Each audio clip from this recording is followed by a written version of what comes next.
What does it mean for a nation to be a superpower? In modern history, a superpower is more than just a country with military might.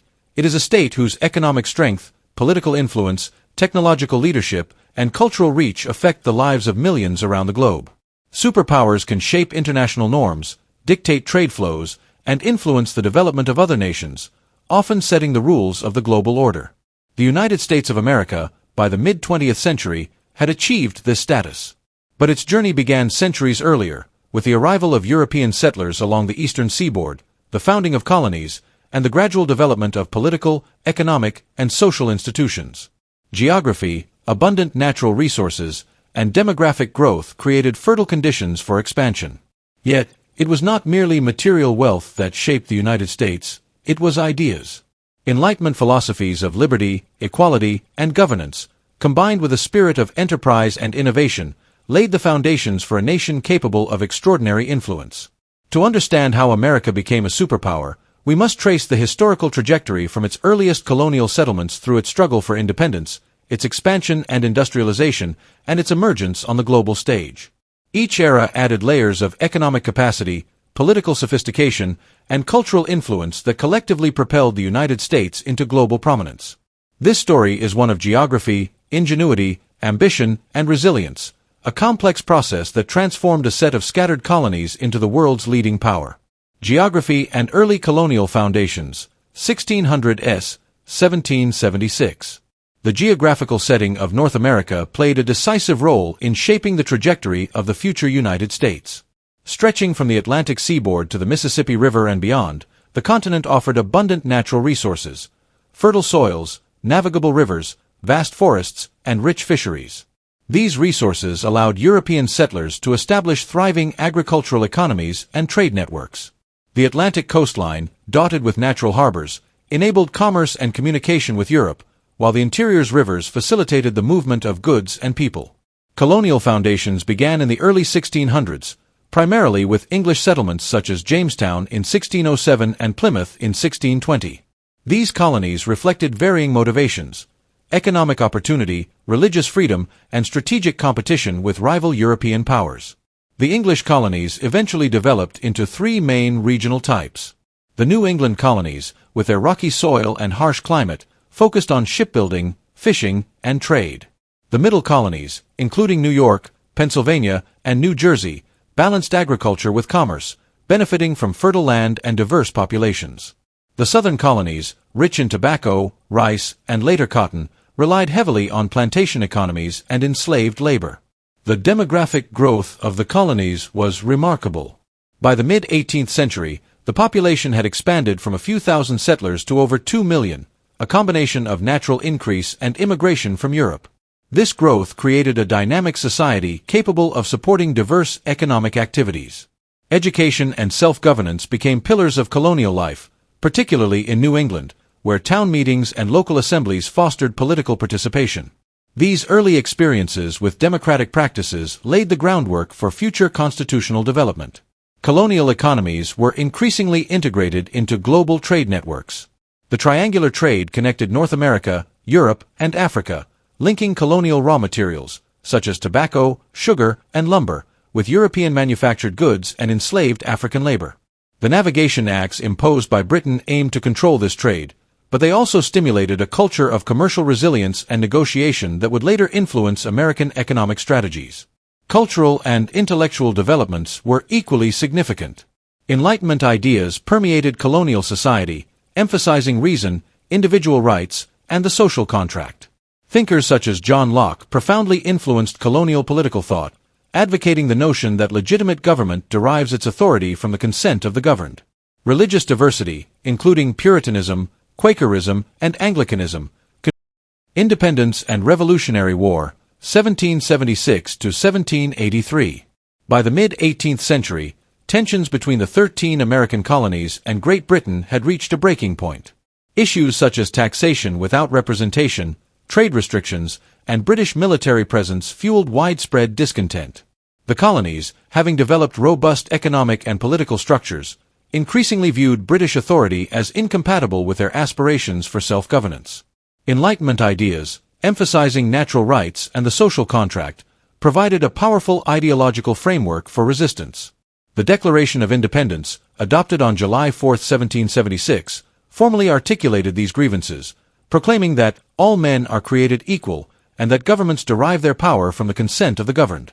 The Revolutionary War that followed was not merely a military conflict but a transformative social and political struggle. Despite initial disadvantages in resources and manpower, the colonies leveraged local knowledge, decentralized militias, and strategic alliances, most notably with France, to overcome British forces. Victory in 1783, confirmed by the Treaty of Paris, secured the independence of the United States. This success established the colonies as a sovereign entity and demonstrated the effectiveness of mobilized civic participation and innovative military strategy. The revolutionary experience also set a precedent for balancing state and federal authority, a challenge that would dominate the nation's early political development. Constitutional development and nation building, 1783 to 1865. Independence was only the first step. The newly formed United States faced the monumental task of constructing a viable national government. The Articles of Confederation, ratified in 1781, initially provided a loose confederation of states with limited central authority. However, economic instability, interstate conflicts, and difficulties in managing foreign relations revealed the inadequacies of this arrangement. In 1787, the Constitutional Convention convened in Philadelphia, producing the United States Constitution. This document established a federal system balancing powers between the national government and the states, creating separate executive, legislative, and judicial branches. The Bill of Rights, ratified in 1791, safeguarded individual liberties, ensuring that the principles of equality and freedom undergirded the emerging political system. Economic development during this period was driven by both natural resources and institutional innovation. The establishment of a national bank, tariffs to protect nascent industries, and investment in infrastructure, such as roads and canals, stimulated commerce and regional integration. States pursued policies to attract settlers and encourage agricultural expansion, especially into the fertile lands of the Midwest. Territorial growth, facilitated by treaties, purchases, and military campaigns, was a defining feature of nation-building. The Louisiana Purchase of 1803 nearly doubled the size of the United States, while subsequent explorations, such as the Lewis and Clark expedition, mapped vast regions of the continent, demonstrating both the potential and challenges of westward expansion. The notion of manifest destiny, emerging in the 1840s, framed expansion as a moral and political imperative, linking territorial growth to national identity and future global influence. Social and political divisions, particularly over slavery, shaped the nation's trajectory. The Southern economy's reliance on enslaved labor contrasted sharply with Northern industrialization and reform movements, creating tensions that would culminate in the Civil War, 1861 to 1865. Yet, the conflict ultimately preserved the Union and led to the abolition of slavery, redefining citizenship, and establishing a stronger federal government capable of guiding national development. By 1865, the United States had evolved from a collection of disparate colonies into a politically coherent, territorially expansive nation-state. The foundations laid during this period, constitutional governance, economic development, territorial expansion, and social transformation, positioned the United States to emerge as a significant power in the coming decades. The capacity to mobilize resources, integrate diverse regions, and sustain a functional federal system would prove essential in the nation's ascent toward global influence. Reconstruction and post-Civil War recovery, 1865 to 1877. The end of the Civil War in 1865 marked a turning point in American history. The nation faced the dual challenges of Reconstruction, reintegrating the Southern states, and fostering economic recovery after a devastating conflict. The Reconstruction Amendments, 13th, 14th, and 15th, abolished slavery, established citizenship and equal protection under the law, and extended voting rights to African American men. These legal frameworks laid the groundwork for civil and political transformation, although social and racial tensions remained pervasive. Economically, the war had accelerated industrial and infrastructural development. Railroads, telegraph lines, and manufacturing capacities expanded to meet wartime demands, and these resources became critical for post-war economic growth. The federal government played a role in stimulating investment through land grants, subsidies, and protective tariffs. The stage was set for a period of rapid industrialization that would redefine the United States' economic landscape and global potential. Industrial Growth and Technological Innovation, 1870s, 1900. The late 19th century, often referred to as the Gilded Age, witnessed an unprecedented transformation in the American economy. Industrialization accelerated, driven by technological innovation, abundant natural resources, and a growing labor force fueled by immigration. Railroads expanded dramatically, connecting the continent from coast to coast and facilitating the movement of goods, people, and capital. Steel production, electrification, and mechanized manufacturing enabled the rise of large-scale factories and urban industrial centers. Entrepreneurs such as Andrew Carnegie in steel, John D. Rockefeller in oil, and Cornelius Vanderbilt in railroads amassed enormous economic power, creating corporate empires that integrated production, distribution, and finance. These industrial magnates also played a role in shaping philanthropy, investing in education, libraries, and scientific research, which would indirectly support the nation's long-term intellectual and technological capacity. The labor force underwent profound changes. Millions of immigrants from Europe arrived seeking economic opportunity, contributing to urban growth and industrial productivity.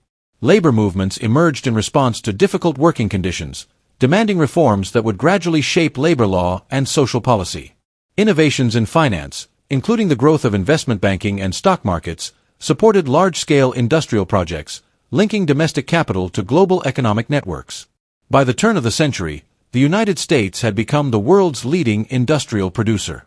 Its manufacturing capacity, combined with abundant natural resources, a growing population, and expanding domestic markets, created an economic foundation capable of supporting both internal development and future international influence. Expansion, urbanization, and economic integration, 1900 to 1914. The first decades of the 20th century further solidified the United States' economic power. Urbanization accelerated as cities became hubs of industry, commerce, and culture. New technologies, including electricity, the telephone, and the internal combustion engine, transformed daily life and productivity. Industrial cities such as Chicago, Pittsburgh, and Detroit became centers of innovation and manufacturing efficiency. Agricultural expansion continued alongside industrial growth. Mechanization, new crop varieties, and transportation improvements increased productivity, enabling surplus production for domestic consumption and export. The Panama Canal Project, completed in 1914, demonstrated American engineering capability and expanded access to global trade routes, enhancing the United States' strategic and economic position. Internationally, the United States transitioned from a primarily regional power to an emerging global economic actor. Trade expanded with Europe, Latin America, and Asia, while financial influence grew through loans, investments, and participation in international markets. Domestically, economic policies such as the establishment of the Federal Reserve in 1913 stabilized currency and banking systems, providing a foundation for modern financial management. Socially, immigration, urbanization, and technological change created a dynamic but complex society. Progressive reforms addressed labor conditions, child labor, and public health, reflecting the government's growing role in regulating economic and social life. This period of integration and modernization laid the structural, institutional, and technological foundations that would enable the United States to project economic and political power on a global scale in the decades to come. World War I and the emergence of American global influence, 1914 to 1919. When World War I erupted in Europe in 1914, the United States initially adopted a policy of neutrality. President Woodrow Wilson and much of the American public sought to avoid entanglement in a distant and complex conflict, emphasizing trade opportunities and diplomatic mediation. Yet, the realities of global economic interdependence and maritime warfare gradually undermined neutrality. German unrestricted submarine warfare threatened American shipping and provoked outrage, particularly after incidents such as the sinking of the RMS Lusitania in 1915, which claimed American lives. At the same time, Britain's blockade of Germany and economic ties with the Allies drew the United States further into the conflict. By April 1917, citing the defense of democracy and the protection of national interests, Wilson asked Congress for a declaration of war against Germany. The United States mobilized its military and economic resources, signaling its arrival as a global actor capable of projecting power far beyond its borders. Mobilization and economic power. American entry into World War I highlighted the nation's industrial and economic capacity. Factories rapidly converted to wartime production, supplying weapons, vehicles, ammunition, and food to Allied forces. The federal government coordinated resources through agencies such as the War Industries Board and the Food Administration, demonstrating an unprecedented ability to align public and private sectors for national objectives. Financially, the United States emerged as a creditor nation. Through the sale of Liberty bonds and loans to European powers, it financed a significant portion of the Allied war effort. This financial influence marked a turning point. For the first time, America's economic power extended its reach into European politics and diplomacy, military engagement, and influence on the peace process. Though American forces arrived in Europe relatively late, they played a crucial role in bolstering Allied morale and tipping the balance on the Western Front. The American Expeditionary Forces, commanded by General John J. Pershing, participated in decisive engagements, demonstrating logistical skill, discipline, and effective integration with Allied operations. Following the armistice in November 1918, President Wilson advocated for a new international order centered on the principles of self-determination and collective security, articulated in his 14 points. His efforts led to the establishment of the League of Nations, though the U.S. Senate ultimately rejected membership, reflecting domestic ambivalence toward permanent foreign entanglements. Nevertheless, the post-war treaties recognized America as a rising power, capable of influencing global economic structures and international norms. Impact and legacy. World War I represented a transformative moment for the United States. It demonstrated the nation's capacity to mobilize economically, militarily, and diplomatically on a global scale. While the interwar period would test these capacities, the war established the United States as a credible international actor, laying the groundwork for the superpower status it would consolidate following World War II. The Great Depression and the New Deal, 1920s, 1939.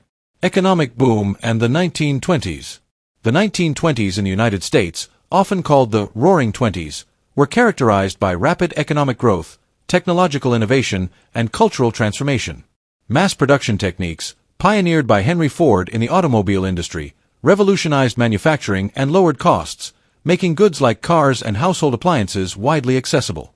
Urbanization accelerated as Americans moved from rural areas to cities in search of industrial employment, and consumer culture flourished through advertising, credit expansion, and popular media such as radio and cinema. Despite these achievements, underlying structural weaknesses persisted. Agricultural overproduction, income inequality, and speculative investment practices created economic instability.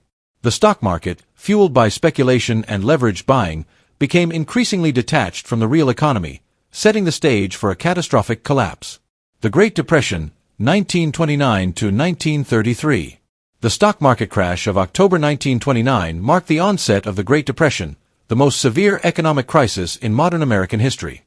Bank failures, collapsing industrial production, and widespread unemployment, reaching approximately 25% at its peak, plunged millions of Americans into poverty. Farmers suffered from both market collapse and environmental disasters, notably the Dust Bowl, which devastated the Great Plains and forced mass migration. The federal government initially responded with limited intervention, adhering to traditional laissez-faire policies and relying on local relief efforts. However, the magnitude of the crisis soon necessitated a fundamental re-evaluation of the state's role in economic management. Social dislocation, declining consumer confidence, and political unrest created a climate in which transformative policies became both urgent and politically feasible. The New Deal and Economic Recovery, 1933 to 1939. In 1933, Franklin D.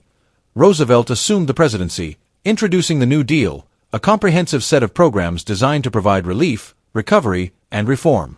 Federal agencies created public works projects, such as the Tennessee Valley Authority and the Civilian Conservation Corps, which generated employment while modernizing infrastructure.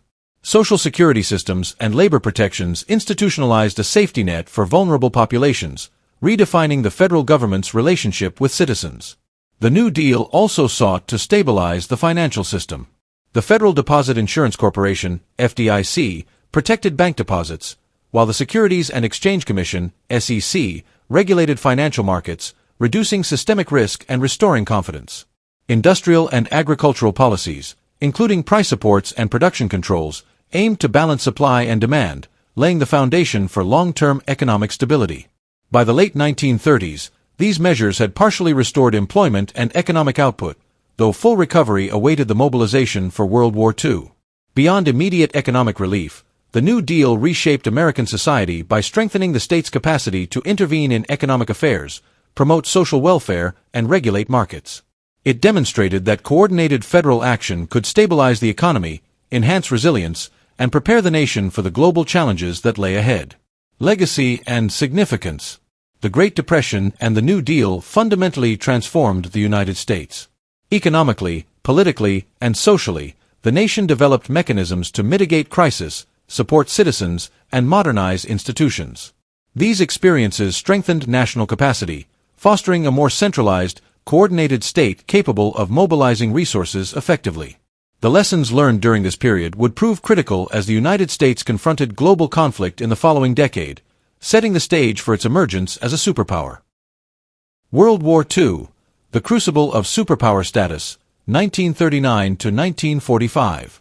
Prelude and U.S. entry into the war. As World War II engulfed Europe and Asia in 1939, the United States initially maintained a position of neutrality, guided by public sentiment and legislative measures such as the Neutrality Acts. However, escalating aggression by Axis powers, Germany in Europe and Japan in Asia, posed threats to global stability and American interests. The attack on Pearl Harbor on December 7, 1941, transformed U.S. policy overnight, propelling the nation into a full-scale global conflict. The United States mobilized unprecedented resources to support both military operations and allied nations through programs like Lend-Lease, which supplied Britain, the Soviet Union, and China with arms, equipment, and essential goods. This economic and industrial capacity underscored the nation's potential as a global power, demonstrating that it could sustain both domestic prosperity and international military engagement simultaneously. Military mobilization and strategy. The United States rapidly expanded its armed forces, creating a military machine capable of global deployment. By 1945, over 12 million Americans served in the armed forces, supported by a workforce that included women in critical industrial and technical roles. The arsenal of democracy became a reality. American factories produced vast quantities of aircraft, tanks, ships, and munitions, exceeding the combined output of Axis powers in many sectors. Strategically, the U.S. conducted operations on multiple fronts. In Europe, American forces participated in the North African Campaign, the liberation of Italy, and the D-Day invasion of Normandy, ultimately contributing to the defeat of Nazi Germany. In the Pacific, the United States waged an island-hopping campaign, culminating in the decisive victories at Iwo Jima and Okinawa and the eventual surrender of Japan following the atomic bombings of Hiroshima and Nagasaki. The war also showcased innovations in military technology and logistics, from radar and sonar to amphibious assault techniques and long-range aviation. These advancements not only contributed to wartime success, but established a technological and organizational foundation that would support America's post-war superpower status. Economic and technological leadership. World War II transformed the U.S. economy, consolidating its position as the world's industrial leader. Wartime production ended the lingering effects of the Great Depression, created millions of jobs, and stimulated technological innovation. The Manhattan Project, which developed the first atomic weapons, demonstrated the integration of scientific research, industrial capacity, and military objectives, illustrating America's unique ability to convert knowledge into strategic advantage. Beyond weapons, the war accelerated advances in computing, aerospace, medicine, and logistics. Civilian industries were repurposed for military production, enhancing efficiency and innovation. By 1945, the United States accounted for approximately half of global industrial output, establishing both economic leverage and technological preeminence that would underpin its post-war influence. Cultural and diplomatic influence. American participation in World War II also extended its cultural and ideological influence. The United States emerged as a symbol of democracy, freedom, and economic opportunity, contrasting with totalitarian regimes. Wartime propaganda, media, and cinema promoted national unity and projected American values internationally, enhancing soft power. Diplomatically, U.S. leaders, including Franklin D. Roosevelt and Secretary of State Cordell Hull, shaped post-war planning. Institutions such as the United Nations, designed to prevent future global conflict, reflected American principles of collective security and multilateral cooperation. Legacy and superpower foundations. By the war's end in 1945, the United States had secured unparalleled military, economic, and technological strength. Its industrial output, nuclear capability, and global reach positioned it alongside the Soviet Union as one of the two dominant superpowers. World War II was the crucible in which the United States transformed from a regional power into a global hegemon, ready to shape international politics, economics, and culture for decades to come. The Cold War Era, Bipolar World Order, 1945 to 1991.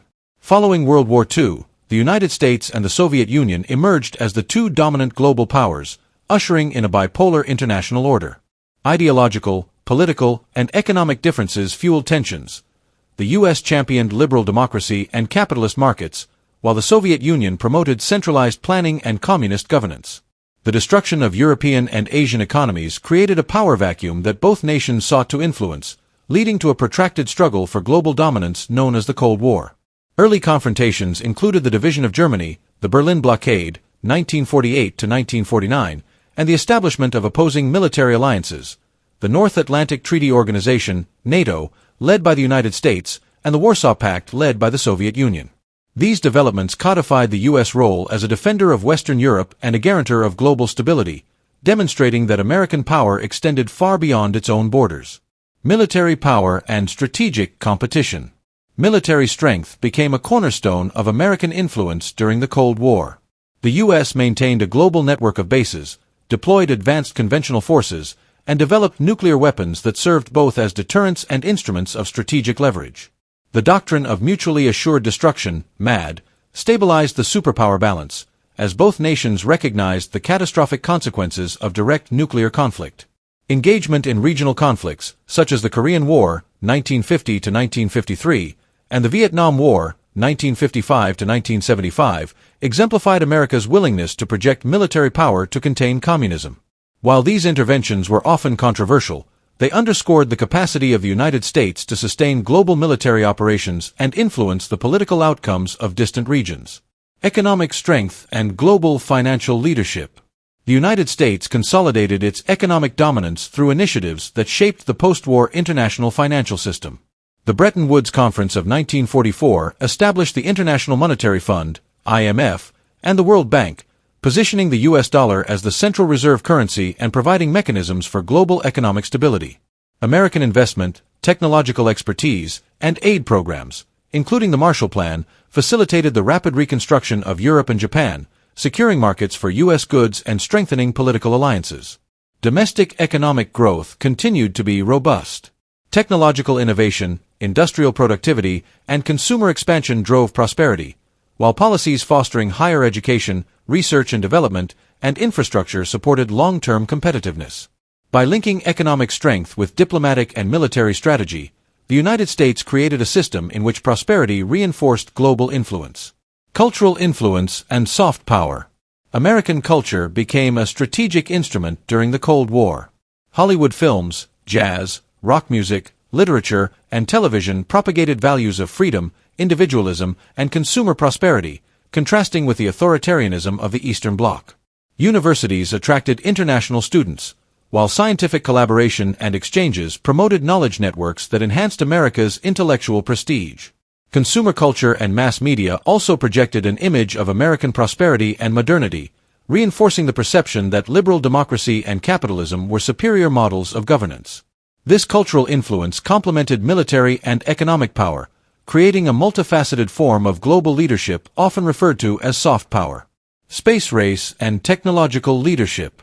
Technological competition with the Soviet Union, particularly in the space race, symbolized the broader Cold War struggle. The launch of Sputnik in 1957 spurred the United States to invest heavily in science, engineering, and education, culminating in the Apollo moon landings of 1969. Achievements in aerospace, computing, nuclear energy, and telecommunications demonstrated American technological superiority and reinforced national prestige. Scientific research was closely linked with military capability, ensuring that advances in one domain bolstered strength in the other. This integration of innovation, industry, and defense created a cycle in which technological leadership reinforced economic and military power, solidifying the U.S. position as a superpower capable of global influence. End of the Cold War and superpower consolidation.